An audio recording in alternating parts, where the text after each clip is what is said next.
good results.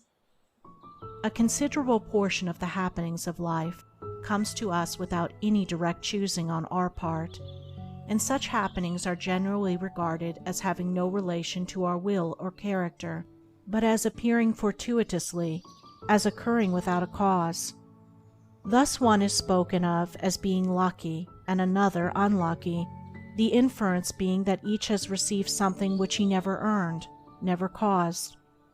Deeper thought and a clearer insight into life convinces us, however, that nothing appears without a cause, that cause and effect are always related in perfect adjustment and harmony. That being so, every happening directly affecting us is intimately related to our own will and character, is indeed an effect justly related to a cause having its seat in our consciousness. In a word, involuntary happenings of life are the results of our own thoughts and deeds. This, I admit, is not apparent on the surface, but what fundamental law, even in the physical universe, is so apparent? If thought, investigation, and experiment are necessary to the discovery of the principles which relate one material atom to another, even so are they imperative to the perception and understanding of the mode of action which relate one mental condition to another, and such modes, such laws, are known by the right doer, by him who has acquired an understanding mind by the practice of true actions. We reap as we sow.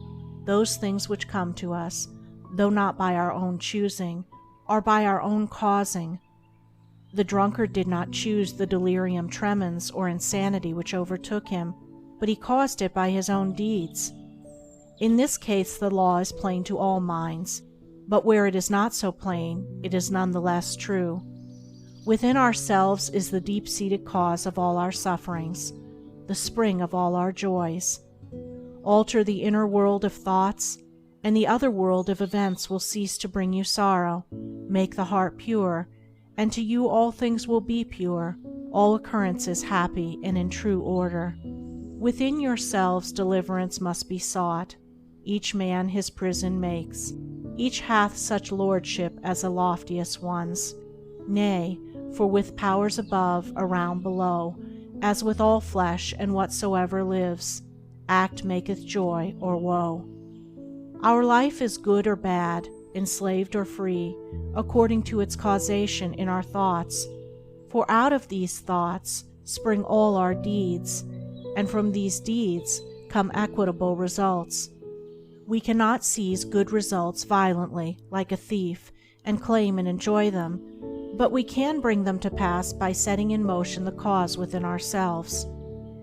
Men strive for money, sigh for happiness, and would gladly possess wisdom, yet fail to secure these things, while they see others to whom these blessings appear to come unbidden. The reason is that they have generated causes which prevent the fulfillment of their wishes and efforts.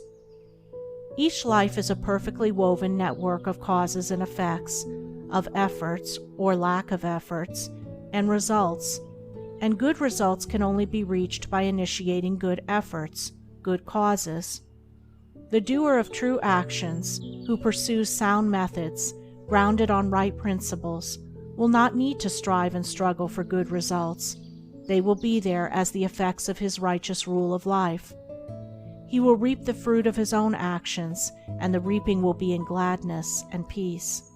This truth of sowing and reaping in the moral sphere is a simple one, yet men are slow to understand and accept it.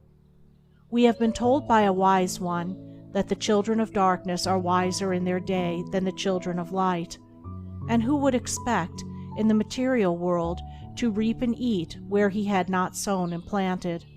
Or who would expect to reap wheat in the field where he had sown tares, and would fall to weeping and complaining if he did not?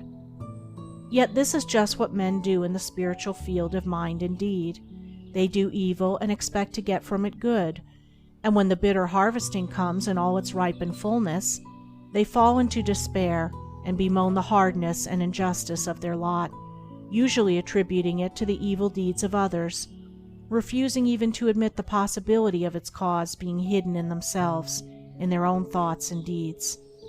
The children of light, those who are searching for the fundamental principles of right living, with a view to making themselves into wise and happy beings, must train themselves to observe this law of cause and effect in thought, word, and deed, as implicitly and obediently as the gardener obeys the law of sowing and reaping. He does not even question the law, he recognizes and obeys it.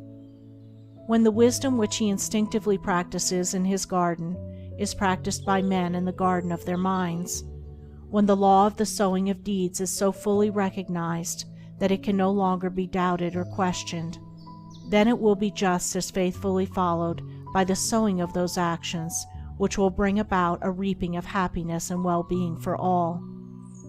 As the children of matter obey the laws of matter, so let the children of spirit obey the laws of spirit, for the law of matter and the law of spirit are one, but they are two aspects of one thing, the outworking of one principle in opposite directions.